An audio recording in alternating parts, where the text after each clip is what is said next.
Our nearest star, Proxima Centauri, is 4.24 light-years away, a distance almost impossible to grasp. If the Sun were an orange in New York, Proxima Centauri would be another orange in San Francisco, showing the scale of the void. This massive void is the first challenge of interstellar communication and travel, requiring extreme speeds and long timelines. We must shift from viewing space in kilometers to using light speed as our fundamental measuring stick. The speed of light is about 300,000 kilometers per second, a velocity nothing with mass can exceed. Therefore, a light year is the distance light travels through vacuum in exactly 1 Earth year. Now let's establish the main characters, Proxima Centauri and the faint red dwarf star it orbits. This tiny star is much dimmer and smaller than our Sun, which helps keep its orbiting planets cool enough for liquid water. Proxima Centauri b is our closest known exoplanet, roughly 1.3 times the mass of Earth. The planet orbits in the habitable zone, meaning it is not too hot and not too cold for water to exist on the surface. However, its close orbit to the star means it is likely tidally locked, with one side always facing the light. High stellar flare activity from Proxima Centauri also suggests that the planet's atmosphere may be constantly stripped away.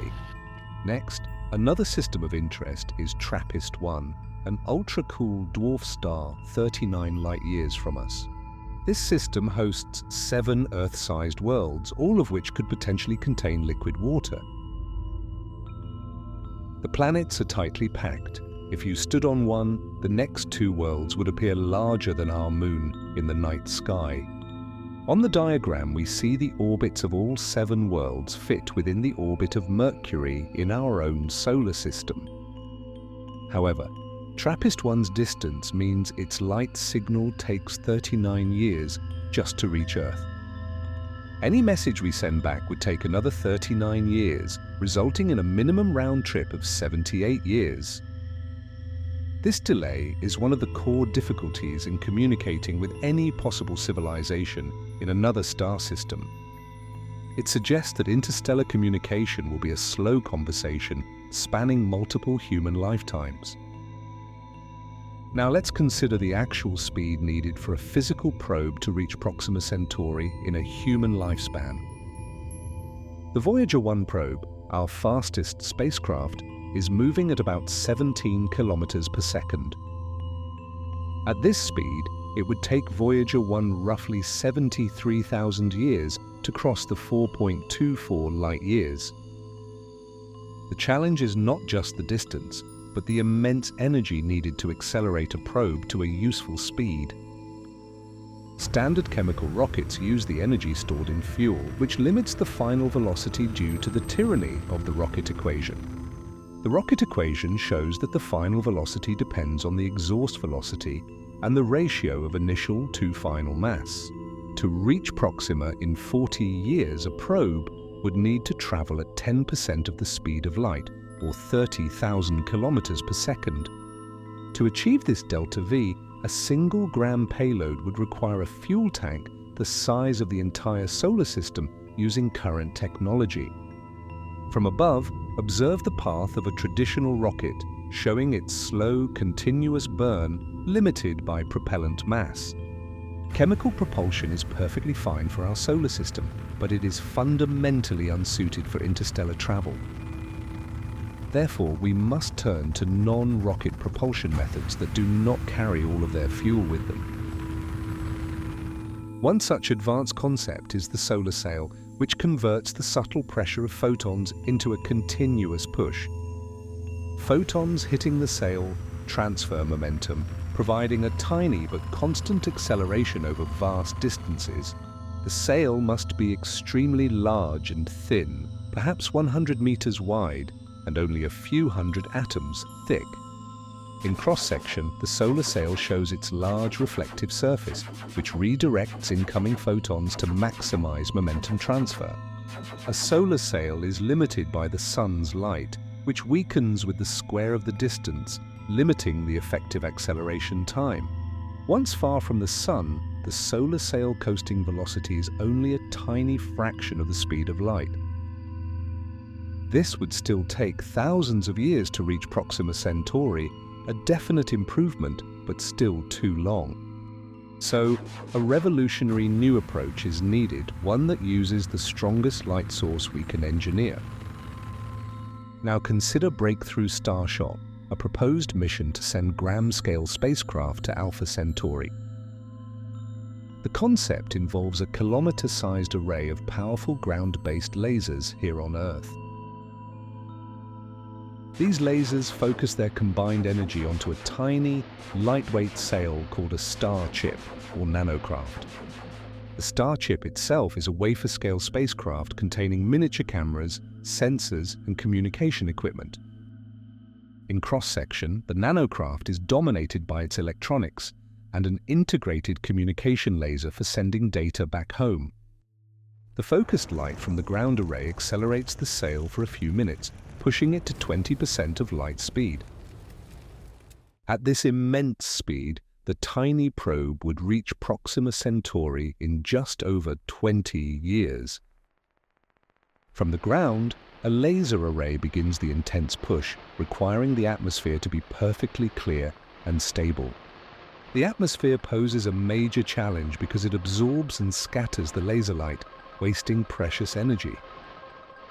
Therefore, the Starshot array would likely need to be in a high, dry, isolated location, like the Atacama Desert in Chile. A potential solution is a space-based array, which avoids atmospheric interference altogether but is vastly more expensive to build. On the diagram, the beam-riding phase shows the tiny sail accelerating away from Earth, perfectly centered in the laser beam.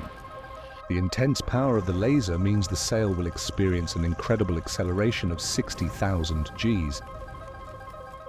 This is 100,000 times the acceleration of a typical crewed rocket launch from Earth.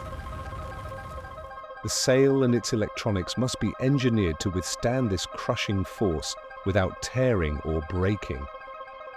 Moreover, the beam must be perfectly aligned throughout the acceleration, which is a significant guidance challenge. As the probe travels, the initial beam spreads out, making it harder for the probe to receive a signal, or for us to track it. Upon arrival at Proxima Centauri, the tiny StarChip will have only a few hours to take images and collect data. Because of its high velocity, it cannot slow down. It will simply zoom past the target planet and continue into deep space. The speed is so high that the shortest exposure time is needed to prevent image blurring, which affects data quality. To transmit data back, the probe must rely on a tiny laser, sending a weak signal back over 4.24 light-years. The signal arrives back on Earth 20 years after the probe launched, a two-way delay of 24.24 years total.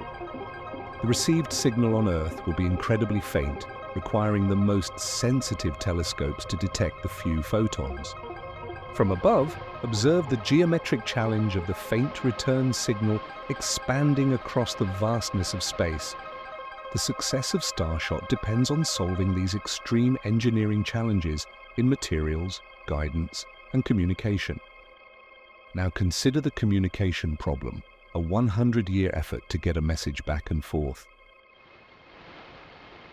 Our current methods of radio transmission send signals equally in all directions, wasting power over a spherical area.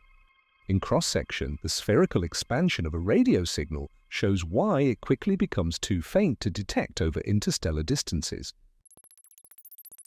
This is the reason large radio dishes, like the Deep Space Network, are necessary to collect faint signals. By contrast, a tightly focused laser beam can transmit much more data with the same power by concentrating the signal.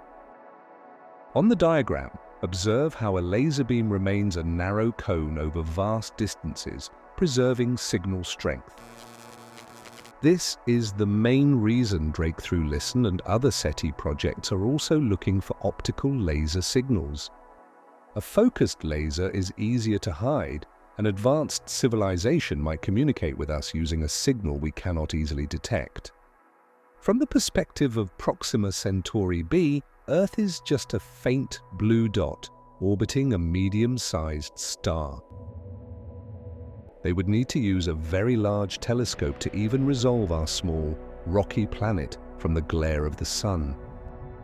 Now imagine what a civilization on TRAPPIST-1F would need to send us a direct message. They would face the same 40-year travel time for the light, plus the immense cost of focusing the laser. We might be looking at the wrong kind of message. An artifact or probe sent long ago might be waiting for us. The speed of light is the universal constant. No amount of engineering will get around the light speed limit on information. So, we are left with the reality that any conversation with another star system will require generational patience. Zooming in, the final challenge is detecting a potential message from an unknown direction among the radio noise of our own planet. A focused effort is needed to survey the closest stars, ensuring we do not miss any faint signals from our neighbors. The technological leaps required for interstellar travel are immense, but the challenge is driving innovation. Laser sail technology could one day allow humanity to send a network of probes, creating an interstellar internet.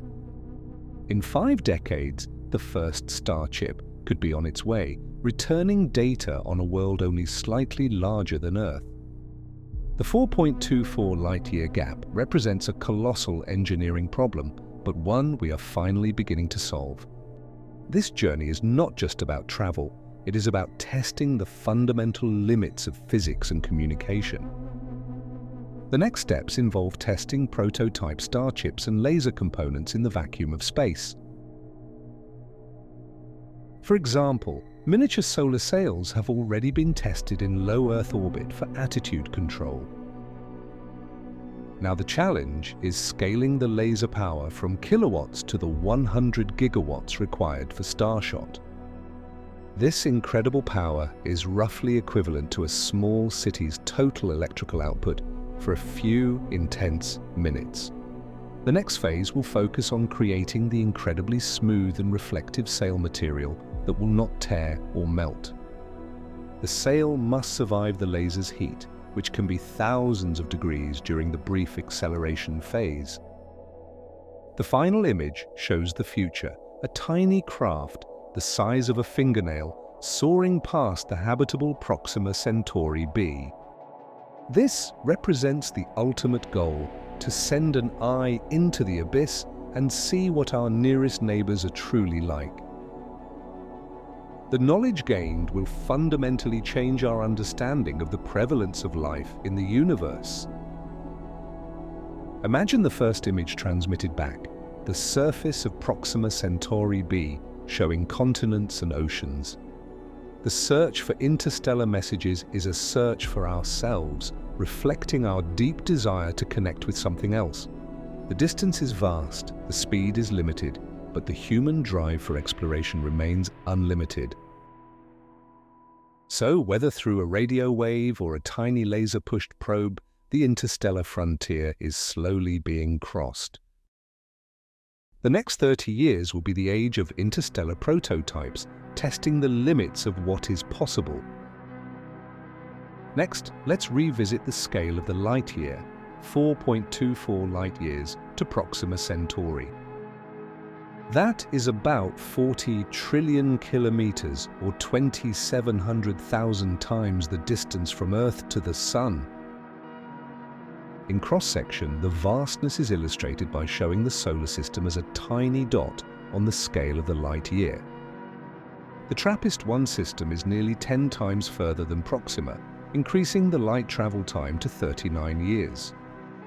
This difference is a crucial factor when considering which system to prioritize for a message or a probe. Now let's look at the immense technical challenge of communicating with TRAPPIST-1 over that distance. A Starshot-style probe would take around 195 years to reach the TRAPPIST-1 system. The round trip time for a signal would be 78 years, meaning any conversation would take generations. The engineering is simpler for Proxima Centauri, making it the primary and more achievable first target. As a result, the first interstellar mission will almost certainly target Proxima Centauri b and its habitable zone. The technological pathway is clear. First, tiny gram-scale probes, and eventually kilometer-wide laser arrays. This leap is comparable to the jump from the first sputtering rockets to the massive Saturn V that went to the Moon. From above, observe the path of the tiny StarChip as it receives its final acceleration boost near the edge of the solar system. The rapid acceleration happens so close to Earth that it must be done before the probe is too far to focus the laser on. The speed achieved is about 20% of light speed, a velocity that makes Proxima Centauri an achievable destination. This is the final payoff, a view of the tiny Proxima Centauri b, revealed not by a telescope, but by our own probe. The goal is to obtain visual confirmation of a terrestrial world orbiting a foreign star, a powerful revelation. The pursuit of interstellar messages and travel is the ultimate expression of human curiosity and technological drive.